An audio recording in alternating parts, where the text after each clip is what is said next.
নমস্কার বন্ধুরা, আজ আমি কথা বলবো ডবল ক্যান্ডেলস্টিকের সম্বন্ধে। কিভাবে আপনি চার্টে ডবল ক্যান্ডেলস্টিক দেখে মার্কেটকে প্রেডিক্ট করতে পারবেন যে মার্কেট এবার উপরের দিকে যাবে না মার্কেট ডাউনে যাবে, তা আপনি এই এপিসোড থেকে জানতে পারবেন। বিভিন্ন ধরনের ডবল ক্যান্ডেলস্টিককে নিয়ে আমি 5টি এপিসোড তৈরি করব, যেখানে আপনি বিভিন্ন রকমের ডবল ক্যান্ডেলস্টিক চার্ট প্যাটার্ন দেখতে পাবেন। এর আগেও আমি সিঙ্গেল ক্যান্ডেলস্টিককে নিয়ে 4টি এপিসোড তৈরি করেছি। আশা করি সেই এপিসোড থেকে আপনি নিশ্চয়ই উপকৃত হয়েছেন। আর যদি আপনি সেই এপিসোডগুলিকে মিস করে থাকেন, তাহলে সেই এপিসোডের লিঙ্ক আমি এই ভিডিওর ডেসক্রিপশনে দিয়ে রেখেছি, চাইলে সেই লিঙ্কে গিয়ে ভিডিওগুলি দেখতে পারেন। চলুন তবে আজকের এপিসোডটি শুরু করি। সুতরাং আজ আমি আপনাদের ডবল ক্যান্ডেলস্টিকের সম্বন্ধে শেখাবো, আর সেগুলি হলো বুলিশ কিকার এবং বিয়ারিশ কিকার। এখন এই কিকার কেন এসেছে তা আপনাদের বুঝিয়ে দিই। এই নামকরণগুলি জাপানিজদের দেওয়া। এখানে কিক কথার অর্থ হলো লাথি মারা, কিন্তু সেই লাথি মারা হবে উপরে। আপনি হয়তো ব্রুসলিদের মতো মার্শাল আর্ট দেখে থাকবেন, তারা যখন কিক করেন অনেকটা উঁচুতে কিক করতে পারেন। আবার বিয়ারিশের ক্ষেত্রে উল্টোটা হয়ে থাকে, অর্থাৎ উপর থেকে নিচে কিক করা। তাই এই কনসেপ্ট থেকে বুলিশ এবং বিয়ারিশ কিকার এসেছে। এখন দেখে নিই একে বুলিশ কিকার কেন বলা হয়েছে। দেখুন, এটি একটি বিয়ারিশ ক্যান্ডেল আর এটি একটি বুলিশ ক্যান্ডেল। এখানে এই প্যাটার্নে দুটি ক্যান্ডেলকেই ফর্ম হতে হবে। আগে বিয়ারিশ ক্যান্ডেলের সম্বন্ধে জেনে নিই।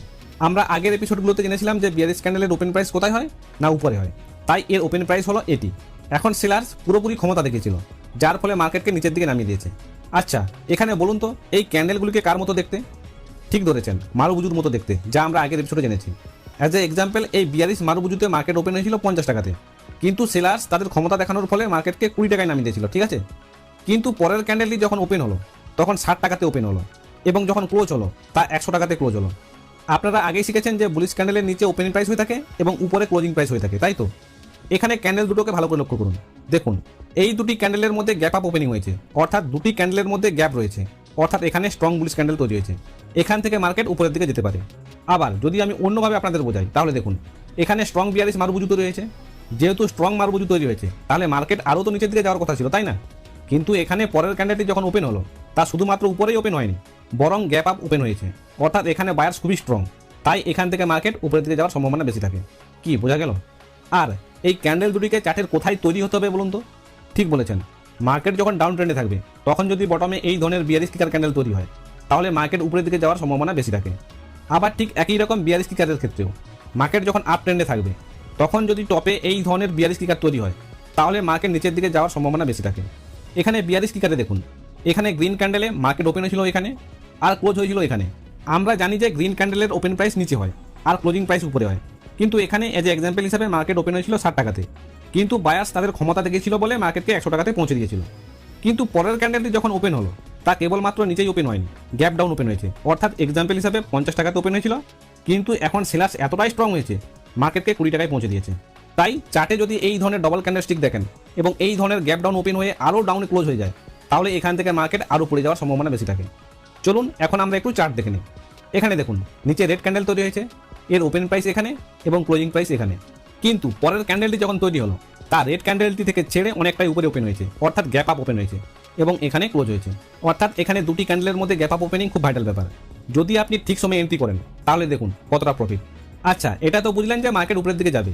এখন কথা হলো আপনি এন্ট্রি করবেন কোথায়। এখানে আপনাকে মনে রাখতে হবে, বুলিশ ক্যান্ডেলের ক্লোজিং প্রাইসে এন্ট্রি করলে চলবে না, আর একটি ক্যান্ডেলের জন্য ওয়েট করতে হবে। পরবর্তী ক্যান্ডেল যেখানে ক্লোজ হবে সেটাই হবে আপনার এন্ট্রি পয়েন্ট। আচ্ছা, এন্ট্রি পয়েন্ট তো জানলেন, তাহলে স্টপ লস কোথায় দেবেন? এখানে আপনাকে স্টপ লস দিতে হবে রেড ক্যান্ডেলের ক্লোজিং প্রাইসে। এইবার আমরা বিয়ারিশ কিকারের চার্টটাও দেখে নিই। এখানে দেখুন, মার্কেট আপ ট্রেন্ডে রয়েছে। যখনই উপরে বিয়ারিশ কিকার ক্যান্ডেল তৈরি হলো, অর্থাৎ স্ট্রং গ্রিন ক্যান্ডেল তৈরি হলো, এবং পরের ক্যান্ডেলটি যখন গ্যাপ ডাউন ওপেন হলো এবং কনফার্মেশনের জন্য পরের ক্যান্ডেলটিও ডাউনে ক্লোজ হয়েছে, তারপর দেখুন মার্কেট কতটা নিচে পড়ে গেছে। তাই যদি আপনি সঠিক ট্রেন্ড বুঝে সঠিক ক্যান্ডেলের ব্যবহার শিখে নিতে পারেন, তাহলে শেয়ার মার্কেট থেকে প্রচুর প্রচুর টাকা রোজগার করতে পারেন। আজ আমি আপনাদের এই এপিসোডে যে ডবল ক্যান্ডেলস্টিকের সম্বন্ধে কথা বলবো, সেগুলি হলো বুলিশ এনগালফিং এবং বিয়ারিশ এনগালফিং ক্যান্ডেলের সম্বন্ধে। এখানে এনগাল্প কথার অর্থ হলো গিলে খাওয়া, অর্থাৎ যেমনটা বড় মাছ ছোট মাছদের গিলে খায়, ঠিক তেমনি। তাই এই কনসেপ্ট থেকে এমন নাম দেওয়া হয়েছে, আর এই নামকরণগুলি জাপানিজদের দেওয়া। যাক, প্রথমে আপনাদের বুলিশ এনগালফিং ক্যান্ডেলের সম্বন্ধে বলি। এখানে দেখুন, এখানে প্রথমে আপনাকে দেখতে হবে যে চার্টে যেন দু ধরনের ক্যান্ডেল তৈরি হয়, অর্থাৎ রেড ক্যান্ডেল এবং গ্রিন ক্যান্ডেল। এরপর দ্বিতীয়ত আপনাকে দেখতে হবে যে প্রথমে যেন রেড ক্যান্ডেল তৈরি হয় এবং পরের ক্যান্ডেলটি যেন গ্রিন ক্যান্ডেল তৈরি হয়।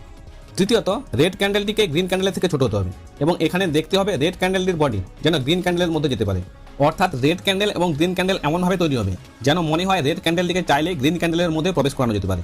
এখন রেড ক্যান্ডেল গ্রিন ক্যান্ডেলের মাঝামাঝি ওপেন এবং ক্লোজ হতে পারে, বা রেড ক্যান্ডেল গ্রিন ক্যান্ডেলের যে ক্লোজ প্রাইস তার প্যারালাল ওপেন হতে পারে, বা গ্রিন ক্যান্ডেলের যে ওপেন প্রাইস তার প্যারালাল ওপেন হতে পারে। কিন্তু রেড ক্যান্ডেলটিকে আগে এবং ছোট তৈরি হতে হবে, এবং গ্রিন ক্যান্ডেলকে রেড ক্যান্ডেলের পরে এবং বড় তৈরি হতে হবে। চতুর্থত, মার্কেট যখন ডাউন ট্রেন্ডে থাকবে, তখন যদি বটমে এমন ধরনের বুলিশ এনগালফিং ক্যান্ডেল তৈরি হয়, তাহলে এখান থেকে ট্রেন্ড রিভার্স হতে পারে, অর্থাৎ মার্কেট বুলিশ হতে পারে। এইবার আমরা বিয়ারিশ এনগালফিং এর সম্বন্ধে জেনে নিই। বিয়ারিশ এনগালফিং এর ক্ষেত্রে বুলিশ এনগালফিং এর উল্টো হয়ে থাকে, অর্থাৎ প্রথমত আপনাকে দেখতে হবে যে চার্টে যেন দু ধরনের ক্যান্ডেল তৈরি হয়, অর্থাৎ গ্রিন ক্যান্ডেল এবং রেড ক্যান্ডেল। দ্বিতীয়ত আপনাকে দেখতে হবে যে প্রথমে যেন গ্রিন ক্যান্ডেল তৈরি হয় এবং পরের ক্যান্ডেলটি যেন রেড ক্যান্ডেল তৈরি হয়। তৃতীয়ত গ্রিন ক্যান্ডেলটিকে রেড ক্যান্ডেলের থেকে ছোট হতে হবে। এখানে দেখতে হবে যে গ্রিন ক্যান্ডেলের বডি যেন রেড ক্যান্ডেলের মধ্যে যেতে পারে, অর্থাৎ মনে হবে যে গ্রিন ক্যান্ডেলকে রেড ক্যান্ডেল গিলে ফেলতে পারে। এখানেও গ্রিন ক্যান্ডেল রেড ক্যান্ডেলের মাঝামাঝি ওপেন এবং ক্লোজ হতে পারে, বা গ্রিন ক্যান্ডেল রেড ক্যান্ডেলের যে ওপেন প্রাইস তার প্যারালাল ক্লোজ হতে পারে, বা রেড ক্যান্ডেলের যে ক্লোজ প্রাইস তার প্যারালাল ওপেন হতে পারে। কিন্তু এখানে গ্রিন ক্যান্ডেলকে আগে এবং ছোট তৈরি হতে হবে, আর রেড ক্যান্ডেলটিকে পরে এবং বড় তৈরি হতে হবে। আর চতুর্থত, মার্কেট যখন আপ ট্রেন্ডে থাকবে তখন টপে যদি বিয়ারিশ এনগালফিং ক্যান্ডেল তৈরি হয়, তাহলে ট্রেন্ড রিভার্স হতে পারে, অর্থাৎ মার্কেট পড়তে পারে। চলুন এইবার আমরা বুলিশ এবং বিয়ারিশ এনগালফিং এর চার্টও দেখে নিই। এখানে চার্টে দেখুন বুলিশ এনগালফিং এর ক্ষেত্রে রিকোয়ারমেন্ট কি ছিল, না মার্কেটকে ডাউন ট্রেন্ডে যেতে হবে। এখানে দেখুন মার্কেট ডাউন ট্রেন্ডে রয়েছে, তাই এখানে আমাদের প্রথম রিকোয়ারমেন্ট কমপ্লিট হলো।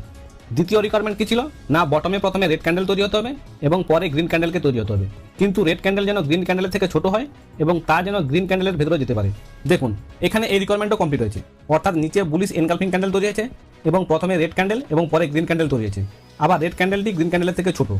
আর এখান থেকে দেখুন মার্কেট উপরের দিকে। আবার এখানে দেখুন মার্কেট আপ ট্রেন্ডে রয়েছে, আর এখানে গ্রিন ক্যান্ডেল আগে তৈরি হয়েছে এবং রেড ক্যান্ডেলটি পরে তৈরি হয়েছে, আর এখানে গ্রিন ক্যান্ডেলের থেকে রেড ক্যান্ডেলটি বড় এবং দেখতে পাচ্ছি গ্রিন ক্যান্ডেলটি রেড ক্যান্ডেলের ভিতরে যেতে পারে, অর্থাৎ টপে বিয়ারিশ এনগালফিং ক্যান্ডেল তৈরি হয়েছে, তাই এখান থেকে মার্কেট ডাউন ট্রেন্ডের দিকে চলে গেছে। এখানে আপনি দেখতে পেলেন যদি আপনি সঠিক ট্রেন্ড ধরতে পারেন এবং সঠিক ক্যান্ডেল চিনতে পারেন, তাহলে আপনি শেয়ার মার্কেট থেকে ম্যাক্সিমাম টাইমই প্রফিট করবেন। আই হোপ এই ভিডিওটি আপনাদের ভালো লেগেছে। যদি ভিডিওটি আপনাদের ভালো লেগে থাকে তাহলে একটা লাইক দিন, আর এই ধরনের শেয়ার মার্কেট সম্বন্ধে ইনফরমেটিভ ভিডিও পেতে চ্যানেলটিকে সাবস্ক্রাইব করে রাখুন। আজ তবে এই পর্যন্তই, আপনাদের সাথে দেখা হচ্ছে নেক্সট ভিডিওতে। ভিডিওটি সম্পূর্ণ দেখার জন্য ধন্যবাদ।